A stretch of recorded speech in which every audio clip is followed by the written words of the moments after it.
Welcome everybody, muscle car fans. My name's Matt Barczak, for those who don't know me. I've had my hands and been involved, owned, and helped restore many high-end Camaros, Corvettes, Chevelles. Been around this for a long time now, about 15 years. I've been involved with cars that's done Motor Miami to Concours d'Elegance in Vegas to McCacken to Legends judging in Camaro Nationals to Barczak and Mecum. I've done a lot of solid lifter cars. I've done Corvettes. This is a very unique car. Survivor cars are a lot different than a restored car. A restored car is the interpretation of the restored, how that car came from the factory. We're looking at 100% real survivor car, how it left the factory, not anybody's interpretation or redo of how it left the factory. So this is a great car. And what I really enjoyed about doing this car, it's not a solid lifter car. It's still a high performance car. It's an RS SS350 car that did it Saturday night, stoplight to stoplight racing, but also drove somebody to work Monday morning. So it is very relatable to the general public, not being a Z or a Yanko or a Copo car. So yeah, it's just a great piece. The other thing that's very neat about these cars, and if you take examples, let's take the 69 Yanko Camaros. Except for a couple options and colors, they're identical cars. When you get into these dealer order cars or customer order cars like we're going to show you today, they're different. They're all different. It is how that person wanted to check out of a list of 40 plus options, and this is what you got. So this is a great piece that we've worked on here at the shop between my dad, Pete Barczak, and Chris Harris. And we're bringing it to you from one of our shops here. And just a great car.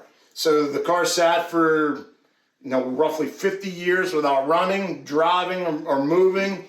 We had the pleasure of detailing the car and cleaning the car and going through the brakes and the mechanicals and the electrical cars to bring you what you see today.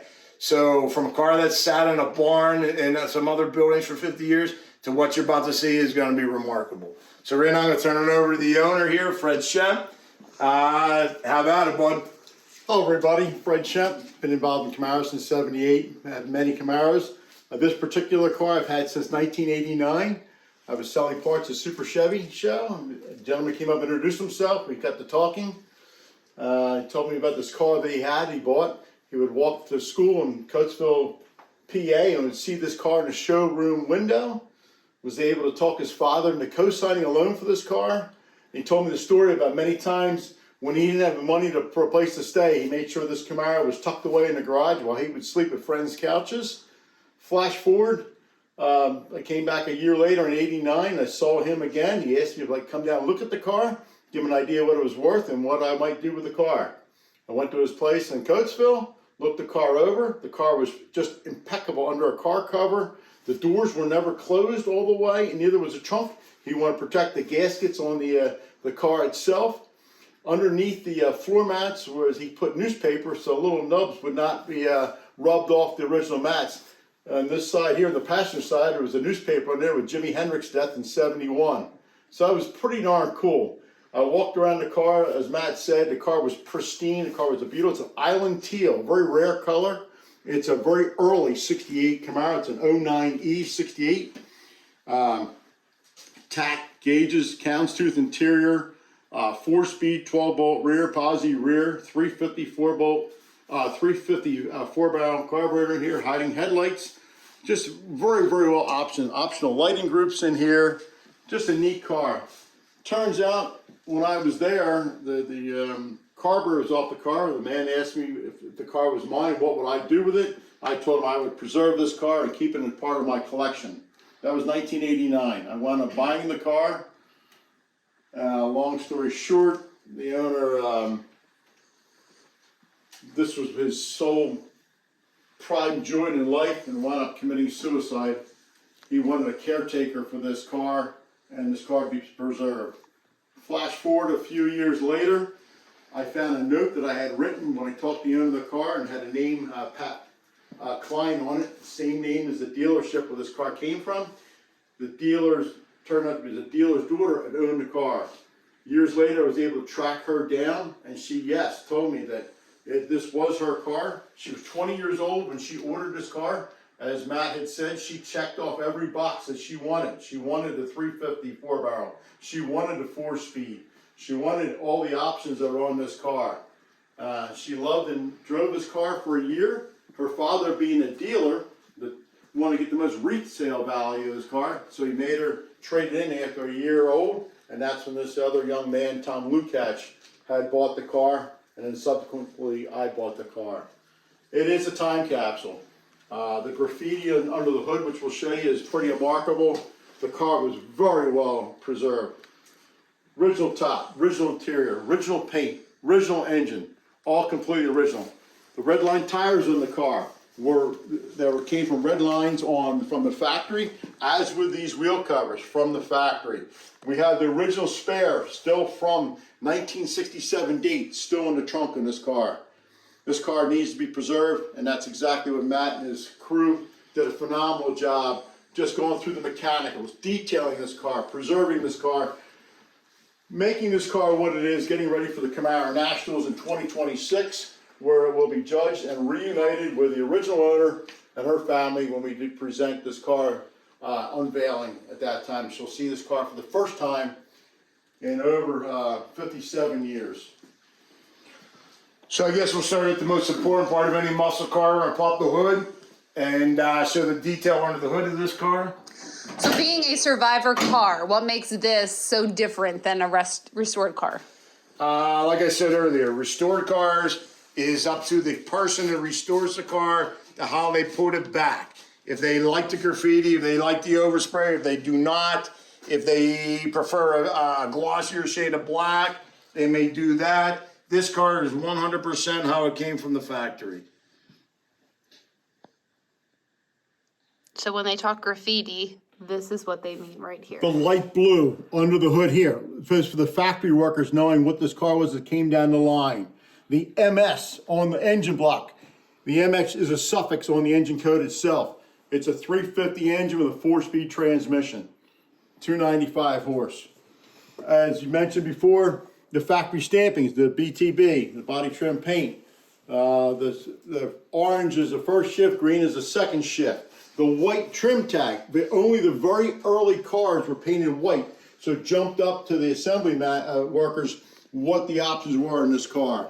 Yeah, the white trim tag is common to see on a 67 car, but not very common on a 68 car. But being such an early car, obviously some of the practices in 1967 carried over to this car being 5th week of September 67 build. Car retains its smog equipment, which is very unusual after all these years. Original manifolds, original engine, all the original components. And then we'll move over to the next important part of the car. Well, what's cool before you pass into there, the inspection sticker. Still on the windshield from 1975, 1976 expiration. And this car had 40,006 miles on it for over 50 years. That was the original miles on this car. What's also unique about these cars too, the early cars, and only the early cars, had astro ventilation on the windows themselves. 67 had a wing window. It was the first full window cars, and only the very early ones had the astro ventilation. Island Teal, you said, very rare color. Houndstooth interior, tack, gauges, 4-speed, deluxe interior, auxiliary lighting. As you can see, this car is impeccable. And that is 100% the original interior, original seats, original seat covers, original carpet. Carpet tags dated what tag? Dates? 27, yeah. 27, 28 of September. Of September 1967. So the carpet was manufactured by McGee virtually a couple weeks right before the assembly of the car. Actually, a couple days. A couple days before the assembly of the car.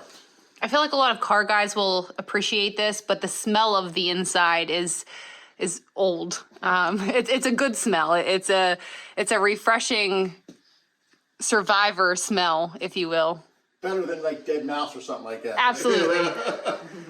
And there's also 4 carpet tags. I've never seen a car that had retained 4 carpet tags still stapled to the assembly line carpet. Vinyl top is original. We just refreshed and brought the vinyl back to life. Original glass, original stainless, unpolished. All we did was detail the stainless. Even the original parcel shelf in this car. Yeah, original package. The original keys, you can see the keys out, the key cuts are unique. 69, they changed again, but this is the original keys for this car. Original dealer emblem.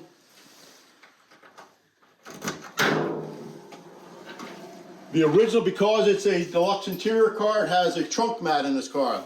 The original trunk mat. The original spare tire that came with this car in September of '67 when this car was delivered. The original posi tag, still showing the positive traction tag. Original trunks, deck lid bumpers. The original lighting group underneath this thing for the auxiliary lighting group. Very unusual to find all these components. Original bumpers in this car. You can see the original date right there of the quarters Panels. and the welding and the seam sealer across the seam of the quarter to the rear filler panel. Even the mirrors are dated. The original mirror is all dated to this car. So taking a survivor car and bringing it back to life. Yes. And I love doing these restorations, and you know, just that's kind of what I've been doing. And every so often you get the privilege of doing a survivor car and photographing and documenting the assembly line process on the survivor car, so we can transfer it over to an actual restoration, how the process was done. But it's just very, very neat to have your hands on such an original car. So we're gonna put the trunk lid down, we're gonna put the hood down, we're just gonna look at the car one last time as an overview and show you the beauty of this preserved survivor.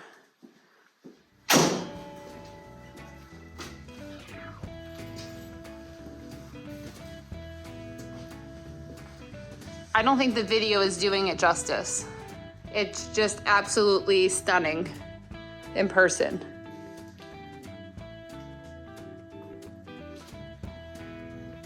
It was cool.